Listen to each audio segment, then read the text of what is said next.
मृत्यु के बाद तुम्हारा परिजन तुम्हारे आंसू नहीं चाहता, बल्कि कुछ और चाहता। मुझे भी भूख लगी है, क्या कोई मुझे एक और दे सकता है? मैं यही हूँ तुम्हारे सामने। मत रो, मैं तुम्हारा पति हूँ। तुम्हारे आंसू मुझे चैन से मरने नहीं देते। मैं यहीं खड़ा हूँ।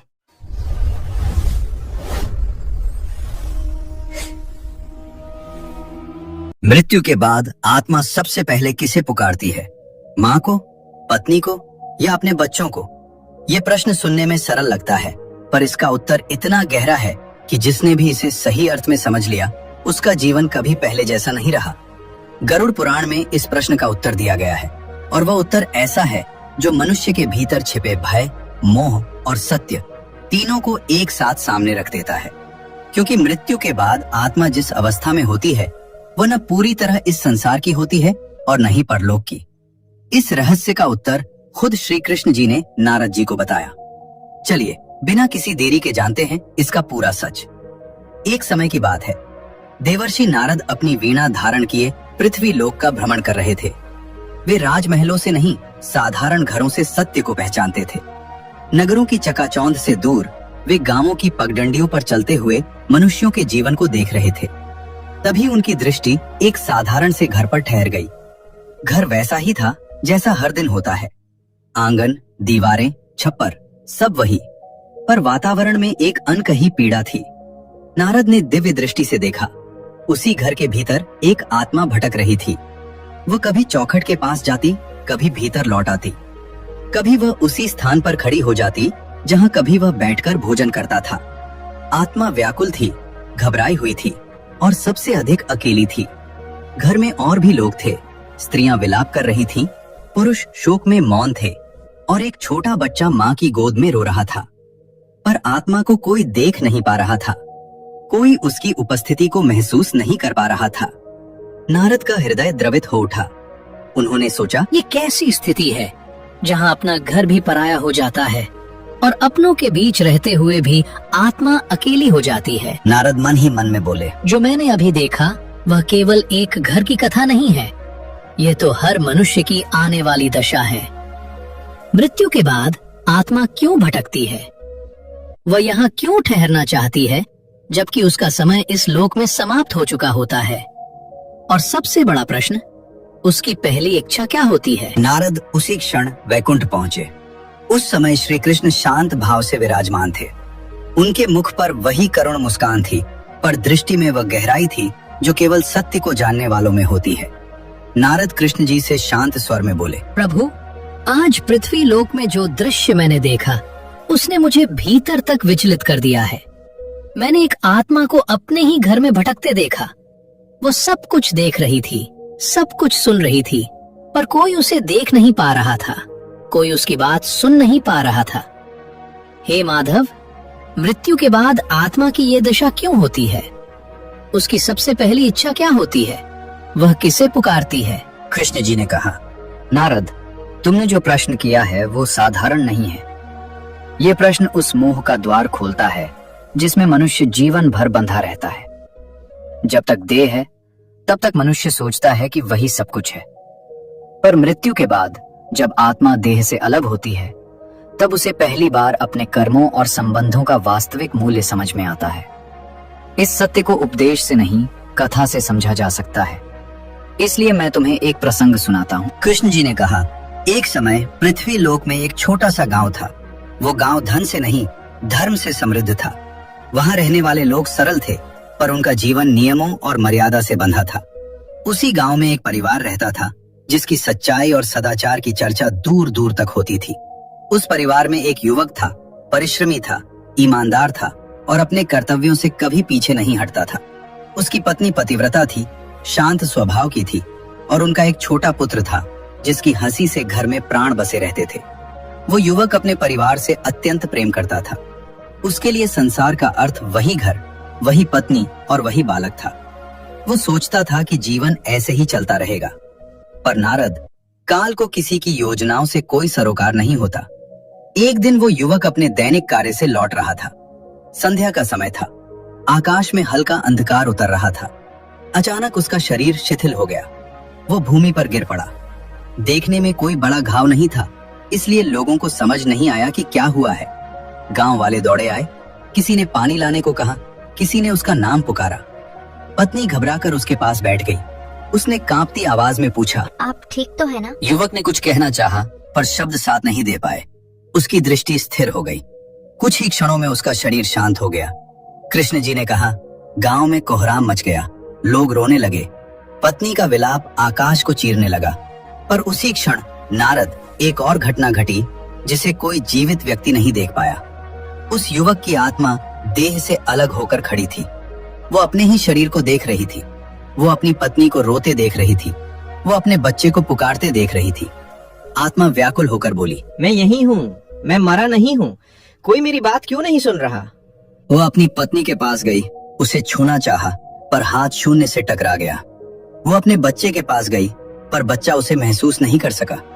तभी आत्मा को पहली बार भय हुआ। उसे समझ आया कि अब वो इस संसार की नहीं रही। कृष्ण जी ने कहा, नारद, यही वह क्षण होता है जब आत्मा की पहली इच्छा जन्म लेती है। वो इच्छा किसी को देखने की नहीं होती, किसी को पाने की नहीं होती। वो इच्छा होती है अपने कर्मों से भाग जाने की, पर तब बहुत देर हो चुकी होती है। कहानी को आगे बढ़ाते हुए कृष्ण जी ने आगे कहा, आत्मा अपने ही शव को देख रही थी। वही शरीर जिसे वो जीवन भर मैं कहती रही, अब भूमि पर निश्चल पड़ा था। चारों ओर लोग थे। कोई रो रहा था, कोई मंत्र पढ़ रहा था, कोई चुपचाप खड़ा था, और आत्मा बस देख रही थी। अचानक उसके भीतर से एक चीख निकली, अगर मैं मर गई हूं तो ये कौन है जो वहां पड़ा है? वो अपने ही शरीर के चारों ओर घूमी, हाथ बढ़ाया पर स्पर्श नहीं हुआ।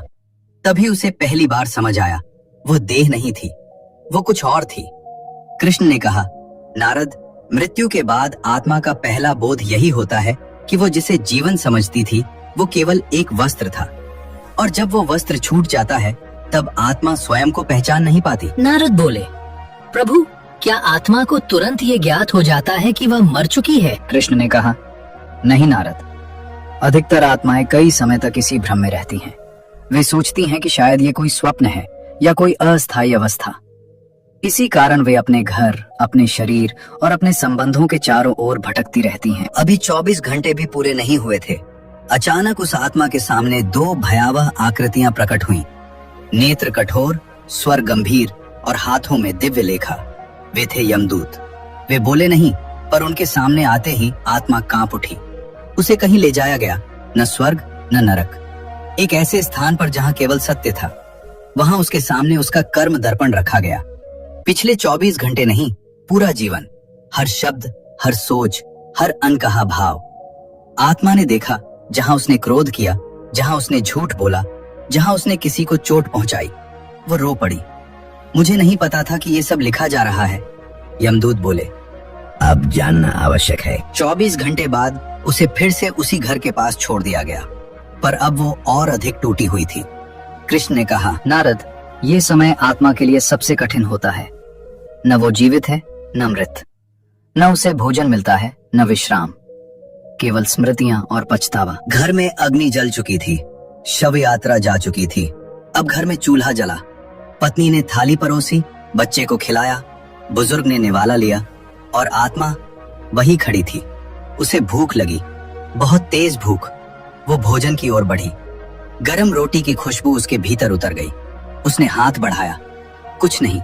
वो रो पड़ी, मैं यही हूं, मुझे भी भूख लगी है। पर कोई नहीं सुन सका। नारद बोले, प्रभु, क्या आत्मा को सच में भूख लगती है? कृष्ण ने कहा, नारद, आत्मा को देह की भूख नहीं लगती, उसे स्मृति की भूख लगती है। जिस सुख की वो अभ्यस्त रही, उसके अभाव की पीड़ा लगती है। दिन बीतते गए। घर में 13 दिनों की तैयारी शुरू हुई। ब्राह्मण बुलाए गए, मंत्र गूंजने लगे, पिंड बनाए गए। आत्मा ये सब देख रही थी। जब पहला पिंड अग्नि के पास रखा गया, उसे पहली बार कुछ बदला हुआ महसूस हुआ। घी की एक बूंद गिरी और आत्मा के भीतर जैसे कुछ शांत हुआ। वो आश्चर्य से बोली, ये क्या है? उसे लगा जैसे उसने कुछ ग्रहण किया हो, जैसे लंबे समय बाद कुछ मिला हो। कृष्ण ने कहा, नारद, यही पिंडदान का रहस्य है। ये भोजन नहीं है, ये संकेत है। ये आत्मा को ये बताने का माध्यम है कि उसका परिवार उसे भूला नहीं है। नारद बोले, तो क्या आत्मा पिंड से तृप्त होती है? कृष्ण ने कहा, नारद, पिंड आत्मा का पेट नहीं भरता, पिंड आत्मा को दिशा देता है। हर मंत्र के साथ आत्मा का भार थोड़ा हल्का होता गया। हर आहुति के साथ उसका भय कम होता गया। मंत्रों से जैसे मार्ग खुलने लगे।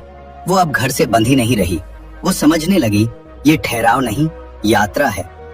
कृष्ण ने शांत स्वर में कहा, नारद, लोग सोचते हैं कि श्राद्ध मृतक को खाना खिलाने के लिए है, पर सत्य ये है, श्राद्ध पेट भरने के लिए नहीं, यात्रा शुरू करने की अनुमति है।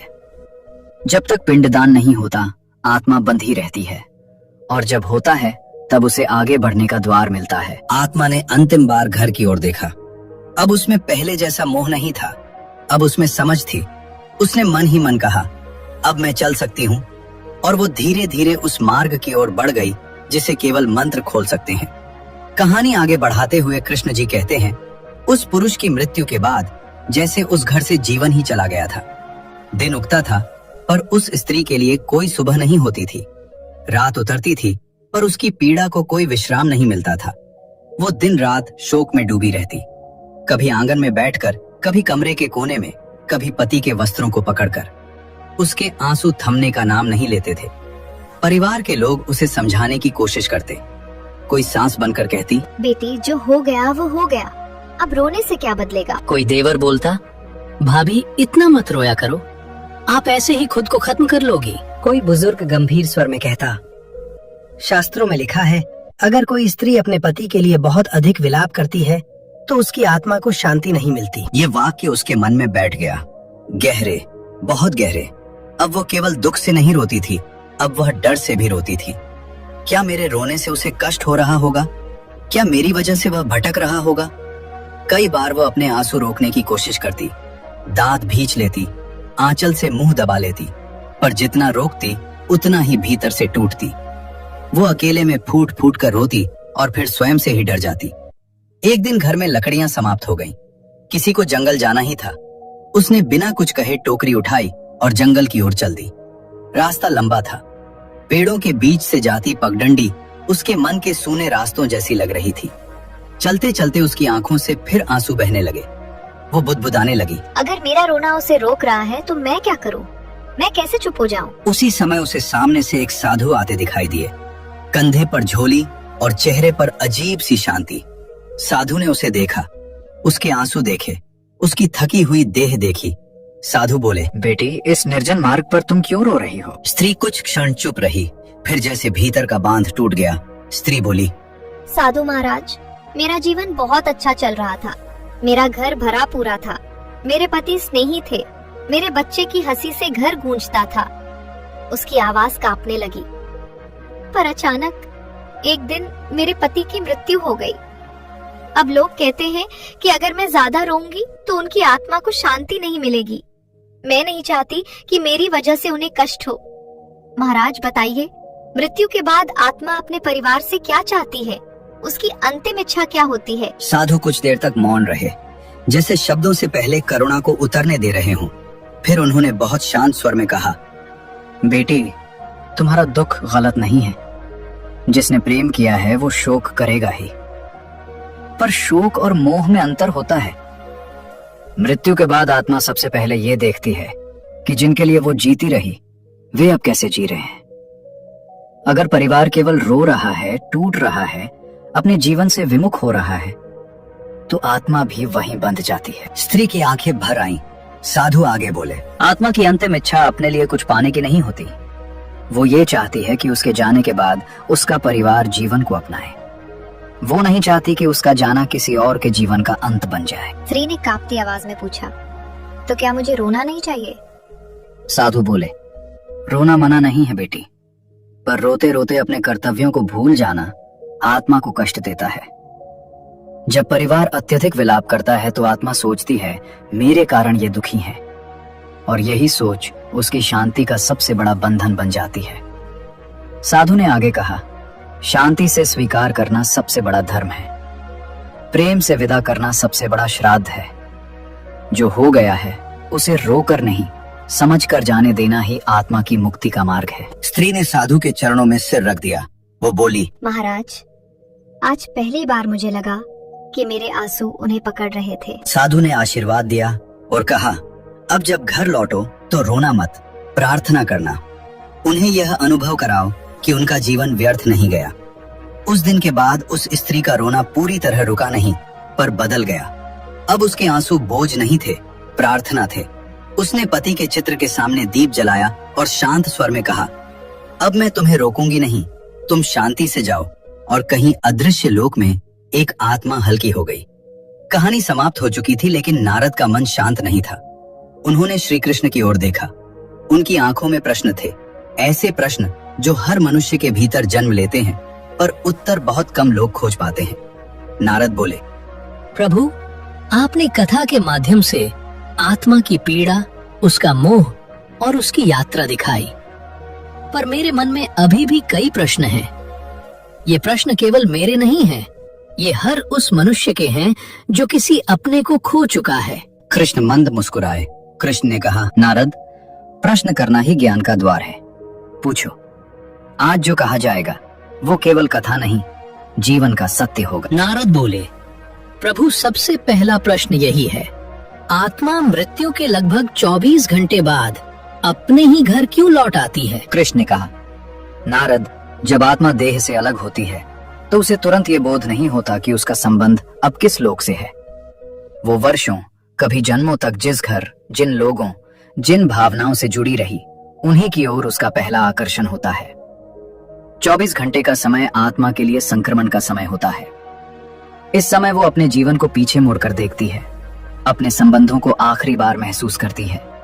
इसलिए वो घर लौटती है, मोहवश, प्रेमवश, आदतवश। नारद बोले, तो क्या आत्मा अपने परिवार को देख सकती है? कृष्ण ने कहा, हाँ नारद, आत्मा देख सकती है, सुन सकती है, महसूस कर सकती है, पर बोल नहीं सकती, छू नहीं सकती। यही उसकी सबसे बड़ी पीड़ा होती है। वो देखती है कि जिनके लिए उसने जीवन जिया, वे अब कैसे जी रहे हैं। नारद बोले, प्रभु, मृत्यु के बाद आत्मा अपने परिवार से क्या चाहती है? कृष्ण ने कहा, नारद, ये बहुत महत्वपूर्ण प्रश्न है। आत्मा धन नहीं चाहती, आत्मा भोजन नहीं चाहती, आत्मा आंसुओं की भी भूखी नहीं होती। वो केवल 3 चीजें चाहती है। पहली, स्वीकृति कि उसका जाना स्वीकार किया जाए। दूसरी, कृतज्ञता कि उसका जीवन व्यर्थ नहीं गया। तीसरी, विदाई कि उसे प्रेम से आगे बढ़ने दिया जाए। नारद बोले, तो क्या अधिक रोने से आत्मा को कष्ट होता है? कृष्ण ने गंभीर स्वर में कहा, नारद, रोना स्वयं में दोष नहीं है, पर अत्यधिक विलाप आत्मा को बांध देता है। जब परिवार बार बार कहता है, हम तुम्हारे बिना नहीं जी सकते, हम टूट गए हैं, हमारा सब कुछ चला गया, तो आत्मा सोचती है, मेरे कारण ये दुखी हैं, और यही विचार उसे आगे बढ़ने से रोक देता है। हाँ नारद, अत्यधिक रोना आत्मा को इसी लोक में फंसा सकता है। नारद बोले, प्रभु, तब आत्मा की सुकुशल विदाई के लिए परिवार को क्या करना चाहिए? कृष्ण ने कहा, आत्मा की विदाई कर्मकांड से पहले भाव से होती है। कुछ सरल नियम है। शांत रहना, विलाप को प्रार्थना में बदलना, मृत आत्मा के लिए कृतज्ञ शब्द कहना, ये कहना, हम तुम्हारे जीवन के लिए आभारी हैं, और सबसे आवश्यक, जीवन को फिर से अपनाना। जब आत्मा देखती है कि उसका परिवार जी रहा है, कर्तव्य निभा रहा है, तो उसे शांति मिलती है। नारद बोले, प्रभु, क्या आत्मा सच में श्राद्ध और पिंडदान से तृप्त होती है? कृष्ण ने कहा, नारद, ये भ्रम मत पालो कि आत्मा भूखी है। पिंडदान भोजन नहीं, संकेत है। ये आत्मा को बताया जाता है कि अब उसका संबंध स्थूल संसार से समाप्त हो रहा है। मंत्र मार्ग खोलते हैं, भाव बंधन काटते हैं। नारद बोले, यदि कोई परिवार श्राद्ध न कर पाए तो क्या आत्मा भटकती रहती है? कृष्ण ने कहा, नारद, कर्मकांड से अधिक भाव महत्वपूर्ण है। यदि परिवार सच्चे मन से आत्मा को विदा करता है तो विधि अपने आप पूरी हो जाती है, पर यदि विधि हो और भाव ना हो तो आत्मा फिर भी बंधी रहती है। नारद बोले, प्रभु, आत्मा को सबसे अधिक पीड़ा किस बात से होती है? कृष्ण ने कहा, अधूरी विदाई से। जब परिवार मृत्यु को नकारता है, जीवन को रोक देता है और शोक को ही प्रेम मान लेता है, तब आत्मा सबसे अधिक दुखी होती है। नारद बोले, और सबसे अधिक शांति? कृष्ण मुस्कुराए। जब कोई कहता है हम तुम्हें प्रेम करते हैं पर हम तुम्हें रोकेंगे नहीं। कुछ क्षण मौन रहा, फिर कृष्ण ने कहा, नारद, मृत्यु अंत नहीं है, पर मोह अंत न हो तो यात्रा रुक जाती है। इसलिए जो गया है उसे प्रेम से जाने दो, और जो जीवित हैं उन्हें जीने दो। अगर ये कथा आपके दिल तक पहुंची हो तो लाइक जरूर करें। इसे शेयर करें उन लोगों से जो शांति ढूंढ रहे हैं, और ऐसी कथाओं के लिए सब्सक्राइब करना न भूलें।